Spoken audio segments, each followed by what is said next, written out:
नमस्कार। आप सुन रहे हैं रेडियो हिंदुस्तान और मैं हूं आपके साथ आरजे अंजू। आज भारत के दूसरे प्रधानमंत्री लाल बहादुर शास्त्री जी का जन्म दिवस है।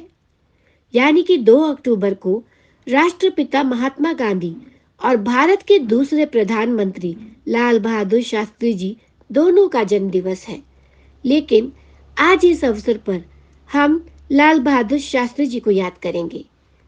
एक ऐसे शख्स को याद करेंगे जिनसे हमें विशेष प्रेरणा मिलती है, जो अभाव में जीते हुए कुछ बड़ा करने का सपना देखते थे।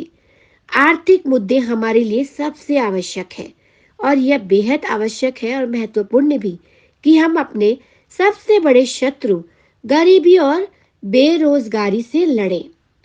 तो आइए आज हम लाल बहादुर शास्त्री जी के बारे में बात करेंगे। भारत संतों का देश है और सच्चा संत वही है जो निस्वार्थ अपना जीवन परमार्थ में लगा दे।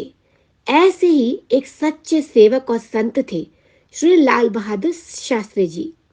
राजनीति में लोग जहां भोग, विलास, ऐश्वर्य, शक्ति, संपदा प्राप्ति के उद्देश्य से आते हैं, वहीं शास्त्री जी ने प्रधानमंत्री के पद पर रहते हुए अपने फेंके जा चुके पुराने कुर्ते सर्दियों में कोट के नीचे पहने और उसे पहनने के लिए वापस मांग लिया। अपने जर्जर हो चुके कुर्तों को पत्नी को इस कारण से दिए ताकि वो उसके टुकड़ों से रुमाल बना सके। रेल मंत्री होते हुए अपने प्रथम श्रेणी कोच से कूलर हटवा दिया, क्योंकि उस रेल में असंख्य यात्री गर्मी में यात्रा करने को विवश थे। वो देश के जनता के प्रशासक नहीं थे, बल्कि प्रेमी थे। देशवासियों की कठिनाइयों से उनको उद्विग्नता होती थी। देश व देशवासियों को कठिनाइयों से उबारने में उनकी सच्ची लगन थी। यदि मैं ये कहूं कि प्रधानमंत्री पद और भारत रत्न ने उनकी व्यक्तित्व की शोभा बढ़ाई, तो वह अनुचित होगा। जी हाँ, वास्तव में शास्त्री जी ने प्रधानमंत्री पद और भारत रत्न पुरस्कार प्राप्त कर इनका सम्मान रखा। लाल बहादुर शास्त्री जी के बारे में हम आपको एक वाक्य सुनाते हैं। उन्होंने मां को नहीं बताया था कि वो रेल मंत्री हैं। कहा था, मैं रेलवे में नौकरी करता हूं।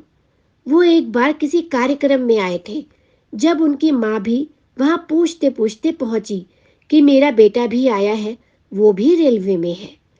लोगों ने पूछा क्या नाम है, तो उन्होंने जब नाम बताया तो सब चौंक गए।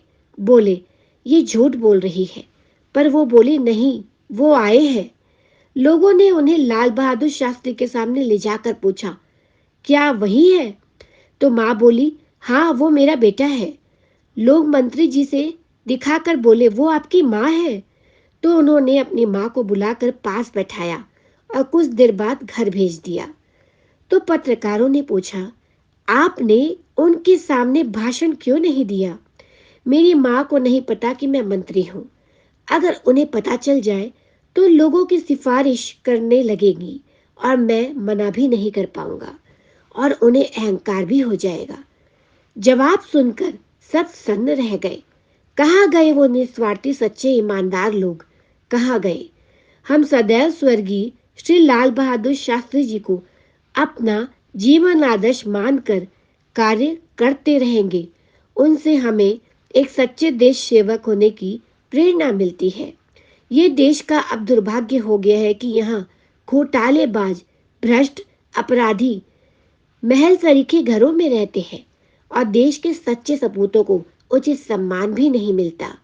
यह मामला श्री लाल बहादुर शास्त्री जी के जन्म तिथि से जुड़ा हुआ था, तो हमने आपको बताया इसके बारे में।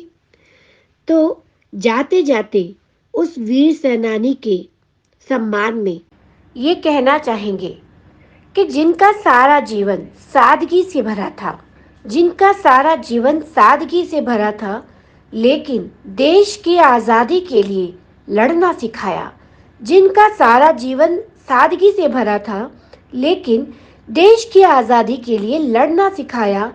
आज़ादी मिलने के बाद कठिन परिस्थितियों में भी आगे बढ़ना सिखाया। आज़ादी मिलने के बाद कठिन परिस्थितियों में भी आगे बढ़ना सिखाया। ऐसे देश के आदर्श व्यक्तित्व सच्चे देशभक्त लाल बहादुर शास्त्री जी को कोटि कोटि नमन।